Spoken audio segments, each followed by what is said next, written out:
Welcome to Hannibal Attacking Rome Part 2. In the first part of the video, we dealt with the men on either side of the conflict. The Carthaginians under Hannibal and the Romans. So now we'll get the siege going. But first of all, an apology. I didn't realise until I watched the first video that the box of wires I'm recording this on, the video card seems to be struggling with the graphics and you're getting a lot of flicker. Unfortunately, I don't have another computer to work on at the moment, so until I can get a new video card, I'm afraid we're just going to have to muddle on with what we've got. But still, take my word, flashing graphics is a lot better than being forced to look at me while I go through the pros and cons of attacking a city. Right, but let's start now by getting the siege going.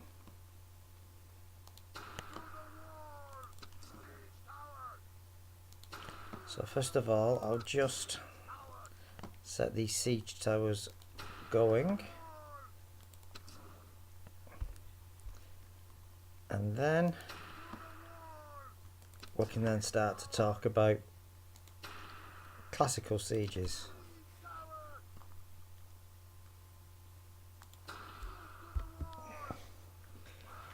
And the difficulties of actually attacking a walled city. The first thing is that before you can actually attack the city, you have to subdue the land around the city. If you don't subdue the local population, then you're leaving yourself open to being counter-attacked while you're laying siege to the city. Especially in the condition that Hannibal here finds himself in. The army inside Rome is actually larger than the army he can bring to bear. So, if you don't dominate the land around the city, your lines of communication, of which you need to provide the materials and reinforcements you need to maintain a siege, will just be ambushed as they try to make the way. This is something which games like this fails to take into effect.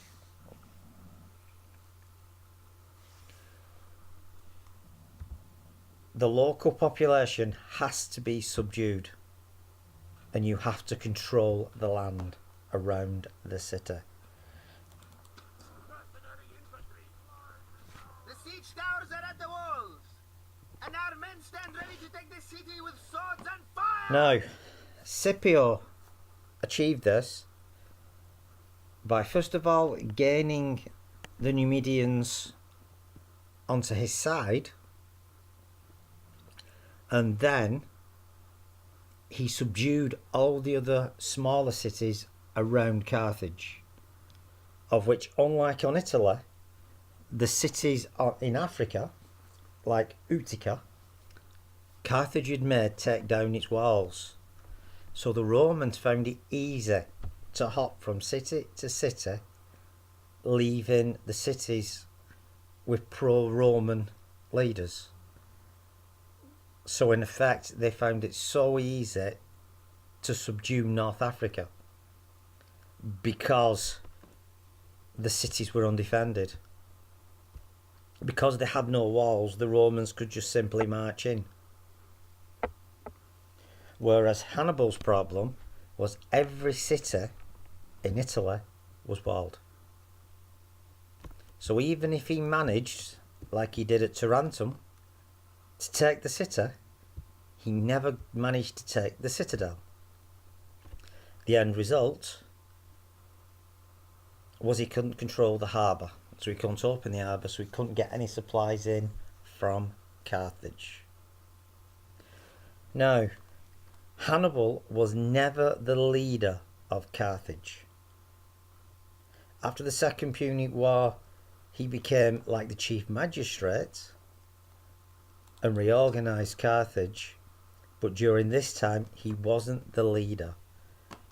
And the vast majority of the Carthaginian Senate opposed him and went out of their way to make sure he didn't get any reinforcements.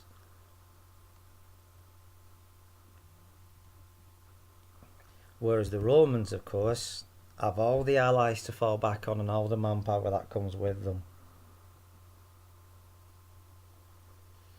Now, another thing that's not taken into consideration in this game is the time it actually took to lay siege to an ancient city. The very first city the Romans attacked successfully and destroyed was the Etruscan city of Veii, and it took the Romans 10 years before finally they breached it by digging a tunnel. 10 years before they actually managed to subdue and take the city. Hannibal, before he marched on Italy, he attacked the city of Saguntum, which was an ally of Rome. And it took Hannibal, with an army of over 100,000 men, 9 months to take the city, which was approximately half the size of Rome. When Rome finally, after subduing North Africa, laid siege to Carthage itself, it took them 3 years to sack Carthage. 3 years. So now you can see how important it is that you dominate the land around the city. Because while your army sat there making the tools to attack the city, but also surrounding the city in such a way as to let nothing in or out, you have to be in a position to protect your own base. And the difficulty of this was shown when Rome counterattacked after the city of Capua defected to Carthage.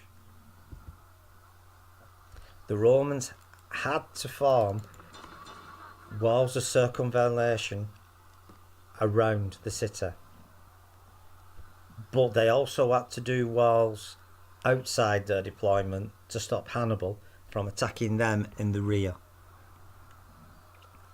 And the way they did it was exactly the same as Julius Caesar when he laid siege to Alesia. Exactly the same, no different. So Caesar's method of attacking of Alesia was tried and tested, and it wasn't a new innovation.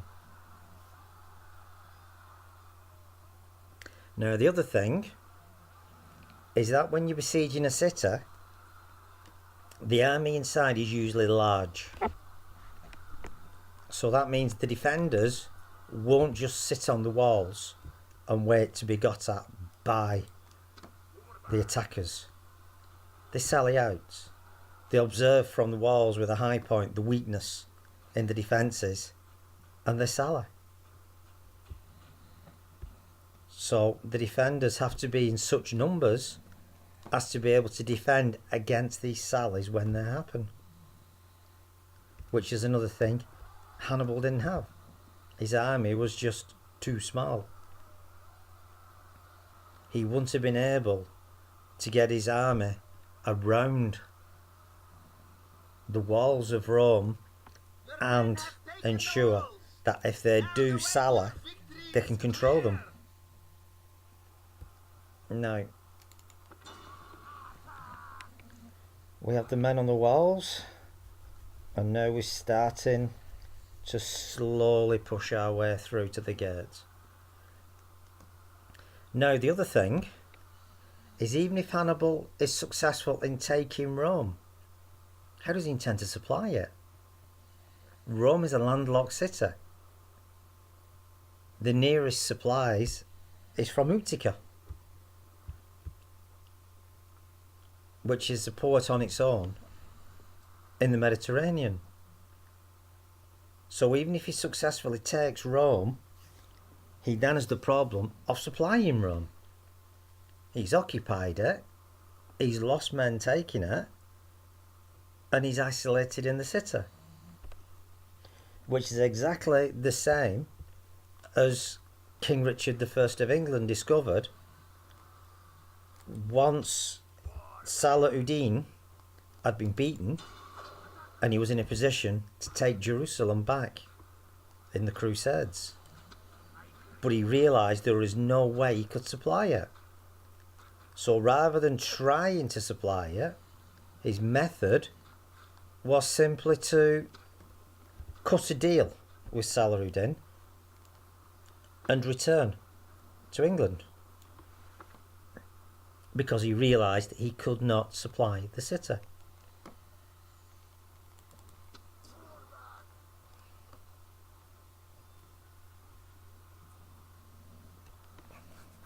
So, here we go. We've got one gate, but it's not looking too good because one of the Celtic units is already been fought to oblivion, and the other Celtic unit isn't doing much better. The Roman defenders are in such a place that they're cutting through so straight as soon as they get in. Let's see what we can do with the other gate. Good, they're broken, so soon I should be able to get the cavalry rolling.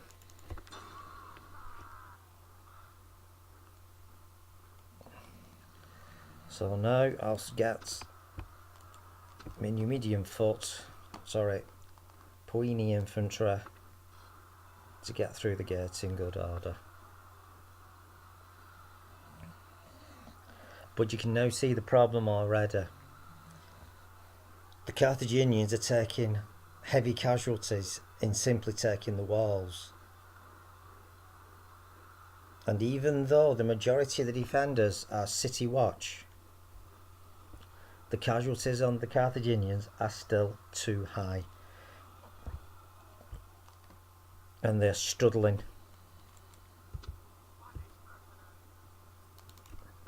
to subdue the defenders. Because as it stands now, Carthage has already lost 19% of its army to the 18% of the Romans. And it's already pretty obvious which way the siege is going to go. And these numbers, as I say, are more or less, on average, historically correct. Well, of course, I can't get 54,000 men. The balance of the forces are even for what Rome would have for defence.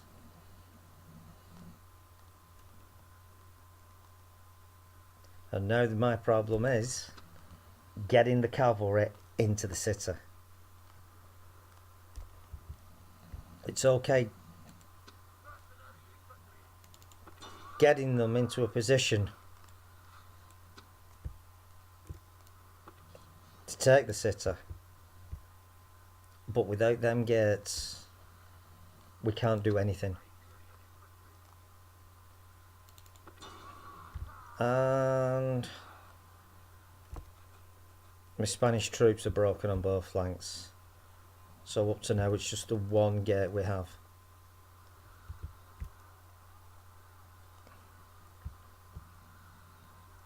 And even though I've ordered the Spanish forward onto the gate, they're still taking the time getting through. Of which I don't understand why.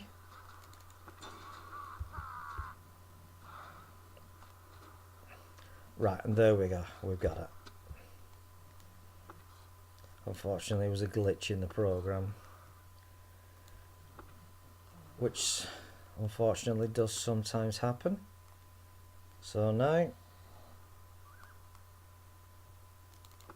let's start by getting the slingers on the walls, and now I can start to bring the cavalry in. But the casualties are just too high, because Hannibal knew that he was always one defeat away from total defeat. If he lost one battle, he knew he'd lose the war, which is why he husbanded his troops as much as he could, while at the same time making sure he could bleed the Romans where possible. But the Roman tenacity in battle was just too much. Like Pyrrhus, he could beat the Romans, but his casualties in doing so was always too high. So, here we go, the Libyan infantry's in, but they're taking losses. And the best thing to hope now is that the cavalry can get in and break the Romans, which, in an enclosed environment where the cavalry cannot manoeuvre, that is now impossible. Still, the infantry is being battered, the casualties are high, and unless Bile can pull something quick out of the bag, this battle looks like it's going to end poorly for the Carthaginians.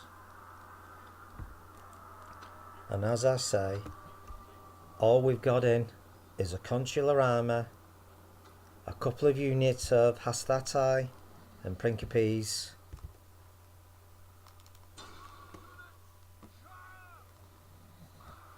which is equivalent to the 2 legions that the Romans already had in the city.